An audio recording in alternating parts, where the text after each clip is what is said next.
we were looking at what I call Madame and Housemaid, and we started the song. For fundi to bong, hallelujah. For fundi to bong, hallelujah.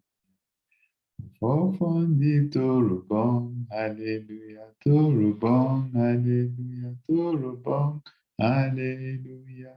It's good to praise the Lord. Now, Madam and housemaid is always a very complicated issue. You can call the person a housemaid, you can call the person a nanny, but almost like they're a necessary evil. Because especially when you are very young children and it's a two-income household where the husband and the wife needs to go out to work, what you usually will find is that they will need to get someone in to help. And usually ladies are the preferred nannies or housemaid. And of course, it can be a very complicated relationship. In fact, a lot of modern women now put cameras in the house and, of course, inform the nanny that they are monitoring what they are going to do to the child. Because usually when the nanny is mistreated, they mete out the punishment on, the baby. But part of the reason why it's also complicated is because sometimes women or the madam is very suspicious that the nanny might be having an affair. And a lot of wise husbands, they know what to do. Whenever there's a conflict between the nanny and the wife, you just take the wife's side, no matter how, unfair she has been to the nanny. Because the moment you support the nanny, the next accusation you are going to hear is that you've already slept with the nanny. And of course, sometimes this is actually justified because you actually have situations where, there's actually an affair going on between the nanny and, the oga of the house, because of course the nanny is more submissive until of course she assumes the position of being the madam, and then it's going to be the same circle.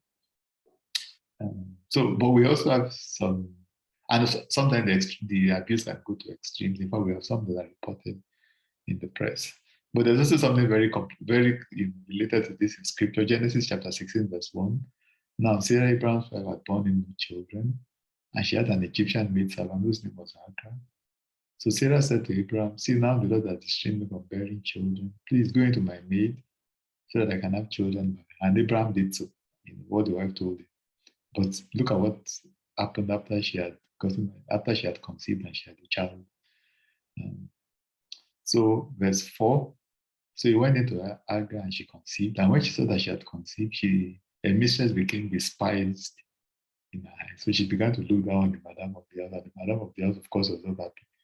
And when Sarah dealt harshly with her, she fled from her presence. This is part of the complicated relationship.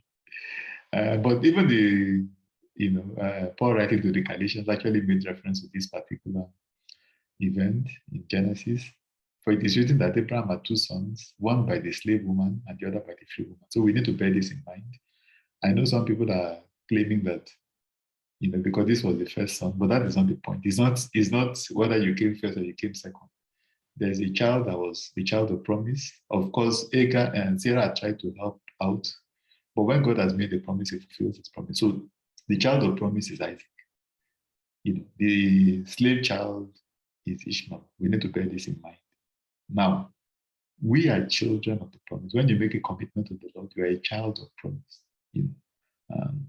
And so you are free from all those demands of the law, the washing and the rituals. You are completely free from that because you've been accepted in the beloved because you're now, you came through Christ. You didn't come through the law, because Christ met all the requirements of the law.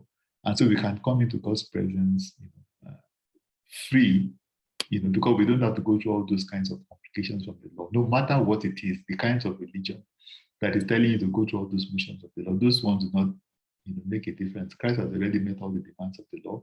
You can come directly to God's presence and start to enjoy being a child